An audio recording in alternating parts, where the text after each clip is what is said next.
Kerron teille isovanhempieni tarinan. Toinen päähenkilö, isoisäni Bernd Sarlin, syntyi Raalan kartanossa Nurmijärvellä elokuussa 1886. Bernd kirjoitti ylioppilaaksi Mikkelin Lyseosta ja muutti sen jälkeen Helsinkiin. Hän opiskeli musiikkia ja estetiikkaa Helsingin yliopistossa, näytteli Kansallisteatterissa, sävelsi satoja lastenlauluja, toimi kustantajana ja oli mukana erilaisissa liikeyrityksissä. Bernd Sarlin käytti säveltäjänä taiteilijan nimeä R. Raala syntymäpaikkansa mukaan. R. Raalan kuuluisin sävellys on joululaulu Kello löi jo 5. Vuonna 1919 Bernd muutti Hämeenlinnaan, jonne hänen perheensä oli muuttanut jo 10 vuotta aiemmin.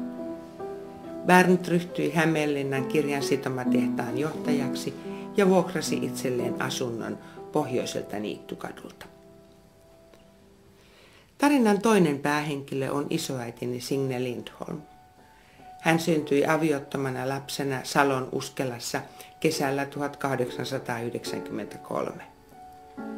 Kansakoulun jälkeen Signe kävi emäntäkoulun ja työskenteli palvelijana ja lastenhoitajana. Vuonna 1916 Signe sai pojan Nils Gunnarin, jonka hän kuitenkin antoi pois. Muutama vuosi sen jälkeen Signe muutti Hämeenlinnaan ja asettui asumaan vieraskoti Tähteen Gymnasikadulle. Työpaikan hän sai tarjoilijana kaupunginhotellista. Lokakuussa 1920 Signe sai tyttären, joka kuoli vain kuukauden ikäisenä. Vuoden kuluttua syntyi 3. lapsi, joka kastettiin Signe Lullaniksi. Signen lasten isistä ei ole mitään tietoja. En tiedä milloin ja miten Bernd ja Signe kohtasivat, mutta keväällä 1922 he muuttivat samaan taloon Birger Jarlin kadulle. Naimisiin he eivät kuitenkaan rohjenneet mennä. Syinä olivat varmaankin heidän perinjuurin erilaiset taustansa, koulutuksensa ja asemansa, sekä tietenkin pelko siitä, kuinka Berndin suku suhtautuisi Signen saamiin lapsiin.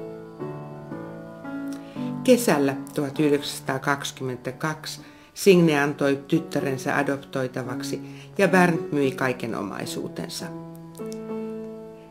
Bernd ja Signe lähtivät laivalla Etelä-Afrikkaan, eivätkä aikoneet koskaan palata Suomeen. Berndin suku ei tiennyt mukaan lähteneestä Signestä mitään. Saman vuoden syyskuussa pariskunta vihittiin Kapkaupungissa. Perillä ei odottanutkaan luvattu työpaikka. Kuukausien harhailujen jälkeen Sarlinit päätyivät Stellenbossin lähelle Vanhoukjoen laaksoon, jossa Bernd sai työpaikan suuren hedelmätarhan tilanhoitajana. Elämä farmilla oli työteliästä. Bernd hoiti hedelmätarhaa, leikkasi puita, rakensi aitoja ja teki kaikkia tilan töitä yhdessä mustien työläisten kanssa.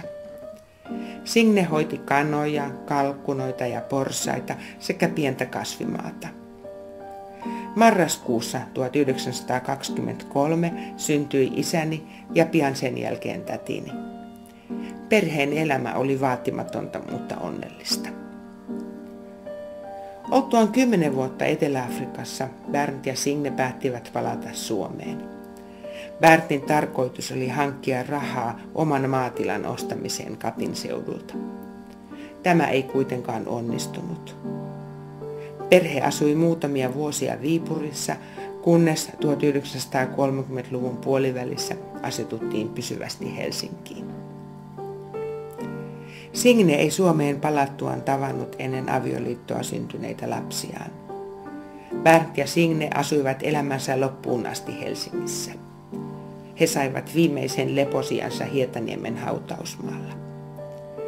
Elämästään Hämeenlinnassa Bernd ja Signe eivät koskaan puhuneet kenellekään.